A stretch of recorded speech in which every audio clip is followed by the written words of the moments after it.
Maka kada boleh kita mencela orang alim nasab, bisa kepuhunan. Sidin abahnya alim, neneknya alim, kada boleh buruk sangka. Kenapa? Karena orangnya alim nasab. Rupanya kada suah juga berkumpul dengan orang alim nasab. Tuan Guru Zain ini keturunan nasabnya luar biasa. Nasib sidin baik, nasab sidin baik. Maka apabila kita memuliakan, kita akan dimuliakan Allah. Rupa kada pernah duduk kumpul dengan majelis beliau. Tanya nang kedua, pernahkah sekampung dengan orang alim? Han beruntung kita berdiam di Kalimantan nih. Orang alim banyak. Kami di sana dapat kiriman dari sini bener. Untung ada kiriman dari Banjar. Cakap tidak luput lalu kami di Tungkal. Tuan Guru Sapat Syekh Abdurrahman Siddiq kiriman dari Banjar juga. Nah, itu pangkat pekeramat Syekh Muhammad Ali bin Syekh Abdul Wahab, sepupu Abah Guru Kiai Ahmad Basit, kiriman dari sini juga. Jadi yang asli di sana pekeramat kali dicari. Makanya beruntung kita sekampung awan orang alim. Kita di sini banyak orang alim, jangan pindah lagi. Kada usah pindahan, apalagi mau ke Tungkal kada usah. Mengalih kami Maharagu, di sini aja berdiam. Coba tanya nang ketiga, suahkah makan terkumpul orang alim jadian? Amunnya suah terkumpul dengan orang alim sudah masuk surga dengan rahmatku bersama orang alim. Makanya ulun paling suka makan sehidang dengan orang alim. Apalagi waktu lapar. Karena ulun tahu kiai kada banyak makan. Ulunlah yang mengguhitnya. Sidin kada banyak makan. Kami di Pekalongan pernah ulun mengambil puasa putih 3 hari. Ia buka puasa, ia sahur, kada berduit bang. Sekalinya hari ketiga singgah mobil mewah di Pondok. Sekalinya kiai kami berempat beradik nang alim tu Kiai Suki itu mengarang kitab kada kurang 100 buah dengan terjemahnya. Dan beliau pernah menterjemah Ihya, cuman belum sempat dicetak. Beliau berpulang ke rahmatullah. Beliau itu meninggal, mendong berjalan. Ada mendung turut seperti kada, mendung tu berjalan. Turun jenazah mengiringi mendung tu. Nang di belakang kepanasan. Nang di sekitar jenazah tu jangan kada kepanasan sampai ke masjid perjalanan sekilo. Itu berkeramat mati namanya. Ada juga nang berkeramat waktu hidup. Kalau dalam kitab Aqidatun Najin ilmunya banyak, amalnya banyak. Bila sidin keluar mendung hari itu berkeramat hidup namanya. Jadi ulun semalam itu juga Simbah pengajian manasik haji ulun tak kulik hari panas tak kali tuk keluar tuk mandung besadinan. Hai ulun berkeramat kah ulun nih itu asal tahajud juga. Jadi dia panitia jangan bulik ustaz saja. Hari nak hujan ulun kada mandung aja. Soalnya bulik paling 20 menit di perjalanan montok bau hujan turun ulun gagal jadi wali kada papakan jadi wali. Diajak ulun berangkat ke pengajian, rupanya bukan pengajian, ternyata acara haulan. Habis pembacaan tahlil doa jam 5:30 disuruh hidangan. Nasi samin maka pupuk kambing nang masak nang gulai itu, gulai kering nyamannya. Cicar liur maka puasa. Ulun pas berhadapan dengan Habib Ahmad bin Syekh Habib Ali bin Syekh Ahmad Sahibul Haul 14 Sakban di Pekalongan. Itu yang datang luar biasa orangnya. Nah saya seidang pikir hati puasa batalkankah, puasakah batalkankah, puasa kanang ditaruskan pikir hati puasa bisa isuk-isuk nang makan sehidangnya nang ali ulun guhit lah nasi samin kada peduli. Yang penting ulun pernah sehidang dengan orang alim. Rupanya kada pernah juga sehidang dengan orang alim. Sudah tanya yang keempat, pernah tak meletakkan di hati orang soleh. Jangan benci dengan orang alim, jangan pernah mencela, jangan pernah menghilangkan mahabbah di hati kita apapun alasannya. Kalau inya pernah mencintai orang alim, sudah giring masuk surga bersama orang alim. Kita kalau digiring dengan orang alim aman. Ulun di Pekalongan acara haul. Kata kawan saya kita supaya dapat merapat, kita liwat belakang makam. Ulun bilang hendak, ulun hendak liwat di hadapan. Maraha kata kawan merapat. Yang penting melihat para habaib, para masyayikh laluan tu senang hati dah. Maitih jubahnya kena kenal, sorbannya kena kenal, pulangnya kena semangat melihat tu. Marah kada kawa sahabatnya beneran. Sekilulah mungkin lagi dengan acara tu ada kau merapat lagi bersusun sirih berdirian bukan berduduk. Jalan tetapal berdirian. Seakannya kada lawas ada mobil ngingong-ngingong tu. Berjurut mobil mewah di belakang soalnya dikawal para habaib, para masyayikh turunan paling 5 mobil berliwat dari saya turunan, nang di belakang 20-an lagi. Begitu turun di sana langsung pengawalan ketat, pagar tangan yang ngawalnya kayak rombongan Armos nih, kayak nang Bansir tuh, RT kada masuk. Karena tenaganya harus kuat terlatih. RT ketuhukan ngurus ke TV jadi kada kawal lagi mengawal gitu. Jadi nang tenaga kuat-kuat. Sekalinya diarat pakai kumpang diundur kurit berjalan. Sekalinya entah macam mana ulun termasuk ke para habaib tadi. Paling 5 meter di hadapan para habaib, di belakang sejauh mata memandang dikiring ulun bersama mereka. Ulun sadar diri ulun bukan habib. Jadi ulun hendak keluar dari pasukan. Sekalinya dilarang uju metu nimpil poo mengkoteko. Kan pahamnya kan? Uju metu jangan keluar, nimpil poo, nimpil saja. Mengkoteko kaina sampai je sidin. Alhamdulillah kalau ulun sorangan kada bakal sampai ke sana. Tapi bersama mereka yang ditunggu lapang saya sampai ke sana. Di akhirat kalau bersama mereka, ya Allah, mudah-mudahan kita berada dikiring dengan mereka menuju surgamu ya Allah bighairi hisab. Amin Allahumma amin. Kembali kepada pembicaraan Isra wal Mi'raj. Sebelum Nabi diperjalankan dari Masjidil Haram ke Masjidil Aqsa, terlebih dahulu Nabi dibawa ke tepi telaga Zamzam. Dibedah dada Nabi, dibersihkan hati Nabi. Apakah hati Nabi kotor? Apakah hati Nabi bekarat? Mungkin lagi kada. Karena hati Nabi ini bagaikan emas. Emas itu kada pernah bekarat. Kada pernah. Emas itu lembut. Makanya hati Nabi itu lemah lembut bagaikan emas. Emas kawa dibentuk. Itulah cincin nyaman saja. Namun keganalan ditiup sedikit kawa. Karena emas lemah. Kada sama kita.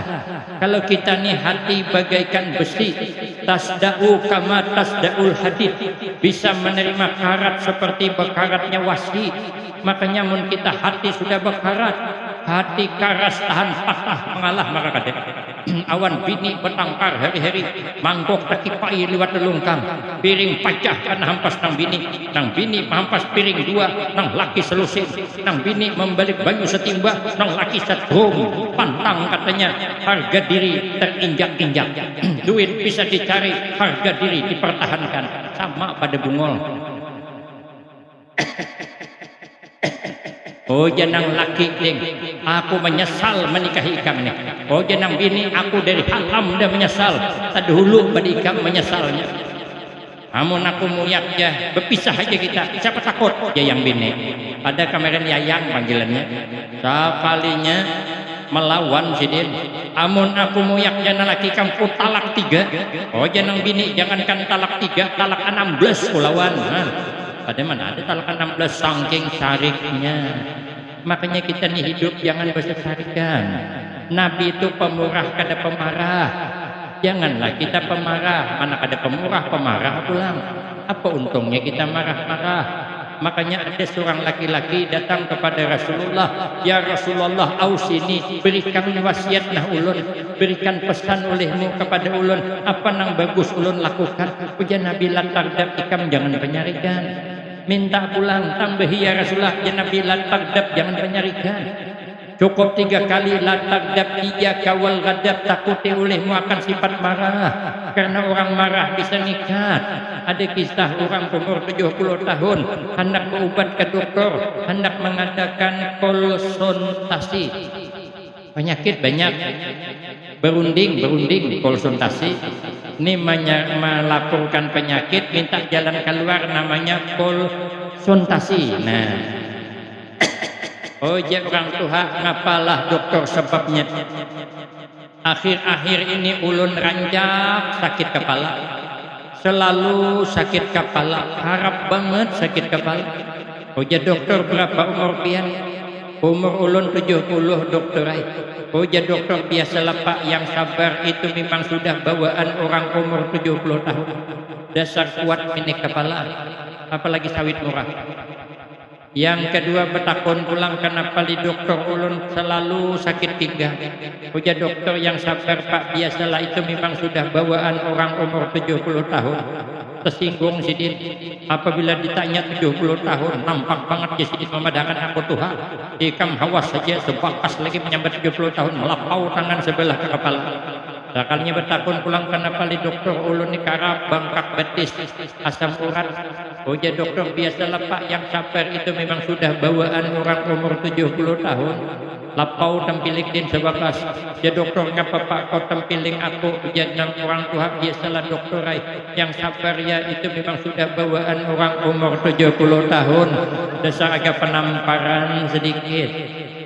Untuk apalah kita ni marah-marah? Mana nyaman hidup bermarah-marahan. Makanya jangan bermarah-marahan, bersayang-sayangan aja. Rukun, jangan kada akur. Beda pendapat kada masalah, tapi kita kada boleh pecah belah beda pendapat. Marah. Kadang-kadang pun kita sariki malah tambah kada baik. Ada kisah bini penyarikan laki kada peingatan. Malih dikumpulkan kita orang Banjar juga, ya ceramah dua dah kami sana. Jadi malam ini ulun budikakan ke Banjar pulang. Nang laki ini tulak pengajian pakai sepidak nang betinjak ke. Yang beingkol, yang bedayung. Bawa payung karena nang laki ini kada tahan kehujanan. Apabila kehujanan gering, sidin runggu batukan kayak ulun nih. Ulun kada tahan kada kena gerimis. Ini semalam kena gerimis, ini batukan dah mulai. Makanya ulun ditungkal tuh kemana aja kalau pakai kendaraan masih ada payung pegantung. Di Honda itu pegantung payung. Hari panas kau ulun bawa aja. Makanya pian amun kita ke Kuala Tungkal ada melihat kendaraan parkir ada Honda apa isi payung, ada usah khawatir lagi tuh kendaraan ulun dah. Mun pian menukar buah anggur 2 kilo, buah limau 3 kilo sangkutakan ka Honda atau ke rumah ulun tujunya. Ulun hari panas kin membawa payung, tapi kada ulun urap. Ibu-ibu komen dia, komentar, nah pusat si hari panas membawa payung. Ulun suka-suka ulun payung-payung ulun, kendaraan ulun ampunnya, yang pakai ulun, suka-suka ulun, masalah buat ulun. Nah, tapi ibu-ibu protes terus, bawa payung, belajar sangkutakan di luar. Rupanya bulikannya kada ingat di payung ketinggal. Sampai ke rumah bini penyarikan. Oh jenang bini mana payung abahnya? Nah, tertinggal di sini. Kada ingat aku omanya. Oma jenang bini kayak ini pengajian abahnya takor. Hari ini sebuting payung hilang. Jadi sok syuting pulang. 10 hari 10 buting. Cakap penyunyugihnya. Duit ngintuannya. Ikam abahnya isoklah tulak pengajian kada boleh payung lagi. Ikam hendak kehujanan kah, hendak besah, hendak jimus kah, hendak geri kah, hendak uyuh, hendak mampus kata kali. Oh jenang bini pilih-pilih mata laki kedua ini menjawab. Bukan takutan di bini, cuman bini tawarnya pada laki. Berenai sidin. Malam nang bini berpikir, maras lakiku tulak pengajian ke payung. Baik, aku mengalah aja nang bini, duit nang sedikit nih. Aku tukarkan ke payung. Marah aku kada jadi menabung asal biniku, asal lakiku ke payung. Rupanya Pak Aib bini penyarikat tuh, rupanya hatinya baik rupanya. Makanya ibu-ibu nang sudah terlanjur kemarahan taruh sakat nang penting hati pian baik. Sampai esok nih abahnya ingatakan payung hanyar jangan tinggal. Jika mudah tinggal abahnya aku hukum pada buring-buring ke rumah ikam buring di pelatar aja. Marah mengawani hantu pocong nih kam di situ. Maka nang laki panakutan banget di hantu pocong. Tulak pengajian hati-hati sidin. Payung kada lagi disangkutakan dikapit sidin. Orang belajaran pakapit payung bang sidin. Bersalaman kuliling payung dikapit din tersangkut hidung kopiah orang kada masalah. Nang penting jadiin payung ku selamat aku kada guring di luar. sampai ke rumah payung terbang dikapit, sampai ke rumah gembira nang laki. Alhamdulillah umanya payung pada tinggal lagi. Alhamdulillah. Jenang bini payung dibawa, sepidamu mana? Sepeda pulang ketinggalan lo kok parah lo kok. Jadi amun kita ni bermasalah, bermusuh, bersesarikan, kada tambah baik, tambah parah, tambah penyakit, bagaikan menggunting kain dalam lipatan, sekali gunting banyak yang terluka. Makanya kita bersayang-sayangan. Nabi itu pemurah, tidak pemarah. Nabi itu pemurahnya luar biasa. Nabi tulak ke masjid pakai sandal, sandalnya bungas. Di orang sandal tuh. Ya Nabi kami di sandal kok. Ya orang nama itu sandal pian baik ya Rasulullah. Oh ya Nabi ini sandal peninggalan istriku Sayyidah Khadijah. Ulun sayang kawan sandal nih. Tapi karena kamu suka mulai hari ini sandal lagi kamu. Coba Nabi diitihi cuman mun kita kada ditagur gini kada menjulo tagur orang macam hebatnya suruhan ustaz tuh orang birian orang juga apalagi cincin ini birian tuan guru semalam di mana semalam tuh orang memberi tuan guru tuh ini betul siam asli ini tahan pakalahi kalau julung maka kada mun Nabi diitihi menjulung mun kita kada jadi jangan pemarah, jadi pemurah kan dapat dikawal juga kita, tapi paling tidak kita jangan pemarah, karena hati kita ini bisa paras, ada sama hati Nabi. Kenapa hati yang dibersihkan? Karena hati supir kehidupan. Baik apa tidak perjalanan hidup kita tergantung hati kita. Kalau kita ni selalu suudzon orang kada baik akibatnya karena hati bermasalah. Ibarat kendaraan baik apa kada kendaraan itu berjalan tergantung supirnya. Mobil itu apabila supirnya bagus tenang kita di perjalanan bisa guring. Jangankan di mobil di pengajian dia bisa terguringan. Saking nyamannya. Kenapa? Karena yang membawa baik. Tapi kalau nang menyupir kada baik, oh my. Oh yang menyupir wawangalan orangnya. Kada dapat dilihai pulang ke tetamu lubak tancapnya apakah ada tambung mobil habis tambung mangkuk dalam mobil. Kenapa kita selalu berpacah-pacah di rumah bahu humbang? Hati bermasalah. Kalau supirnya kada baik ketemu tikungan tancapnya gas akhirnya awak sama awak berhentak. Kenapa kita selalu kada atur? Karena hati bermasalah. Maka itu kata Kiai Agim, jagalah hati, jangan kau nodai. Cuman ada yang nambahi, jagalah suami, jangan sampai terkawin lagi. Terus siapa nambahi tahu?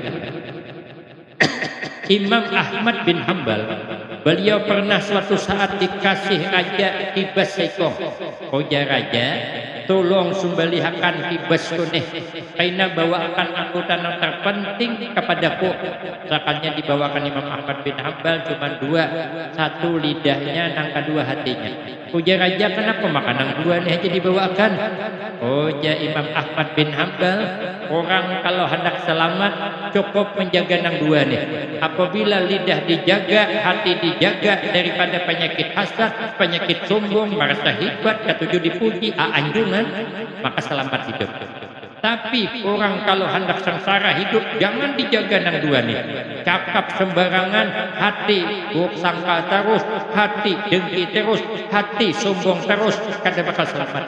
Orang bilang makan pulut santan kelapa, tersalah mulut bisa sengsara. Kalau bahari nyaman makan pulut santan kelapa memang itu lauknya, lauk lain dede. Kenapa orang bahari bercakap ada dalam rakam? Ini kan ada rakaman. Makanya Nabi tuba liman malaka lisanahu wa wasi'ahu baituhu wa baka ala khati'atihi. Ujar Nabi beruntung sangat bagi orang yang dapat menahan lidahnya. Jangan bercakap kecuali yang baik-baik, apalagi membicarakan orang lain. Jangan membicarakan orang lain kecuali kebaikannya. Kalau kada sanggup membicarakan kebaikannya, auliyasmut berdiam saja. Man kana yu'minu billah wal yaumil akhir falyakul khairan aw liyasmut. Puja Nabi menghujur kita ini beriman kepada Allah dan hari kemudian bercakap yang baik tentang orang. Namun kada berdiam saja. apalagi kadang-kadang menyambung cerita nang kada baik, kada mesti semuanya bujur, kadang-kadang cerita kada cocok kenyataan. Apalagi kalau kita cuma mendengar, kada menyaksikan langsung bisa tersalah. Ada kisah kawan ulun. Kisahnya orang pengantin anyar. Pengantin anyar ini tadi entah macam mana malam pertama hendak mengadakan kejutan kawan bininya, hendak membahagiakan bini. Kalau bahasa anak muda sekarang hendak mengadakan surprise. Apa namanya tuh, kejutan ya, bahagia, namanya surprise begitu. Nah, jadi nukar durian sebiji hendak 2 duit kededa. Aina membukanya tengah malam di kamar, jadi menukar durian nang belum langkang. Karena durian sudah langkang, baunya terhampur, keciuman adik kena, maka adik ipar kebanyakan ikan kapar masa kuning, banyak ipar ulah panik. Ada kalau dibuka di situ kada cukup, hendak 2 duit kededa, masukkan ke kamar, maka kada langkang belum. Hasrat hati kena tengah malam membuka, maka kamarnya bersebelahan wan mintuhaan, maka alatnya terpelik nang 3 mili nang tipis ke pulang tuh, sedikit bergerak di sebelah kedengaran mintuha. Jadi masuk ke kamar berantai kayak kucing mengintai tikus, kada bergerak kada. Sudah tengah malam dikira nang minantu mintuha guring, rupanya belum, mengintai aja nang tuha tadi juga. Sekalinya nang minantu bercakap dengan bininya kegenangan di durian tadi, ujar nang laki, buka ding, buka, antepi buka. Napa aja namin tuha kekanakan nih, hendak buka-buka pada pulang cak dijuhut aja namin tuha. Kan lain paham kan? Nah, sekalinya nang adik membuka haras bangai, noh jenang mintu gawat nih, hanya terbuka sedikit dah haras paksa dingai pisit ya, sekali dipaksa rupanya kelapasan ya kan, kedebangkang bang belum ditarik makayut tagu limpas tangannya karena duri terderah. Aduh bang, dia sakit berderah. Nah, jenam itu ini nih gawian di pepaksaan ini nih. Sudah tahu pisit masih dipaksa lagi je. Mana karas, mana pisit dipaksa lalu terderah. Oh jenang laki, oh mading nyamannya ai. Jenam itu ikam kenyamanan ambat anakku berderah. Soalnya nang minanto bersurah. Coba bang, ding je tawari umah lo ku hendak hajua wajah mintu hai. Kuang ajar minanto nih hendak menyebelah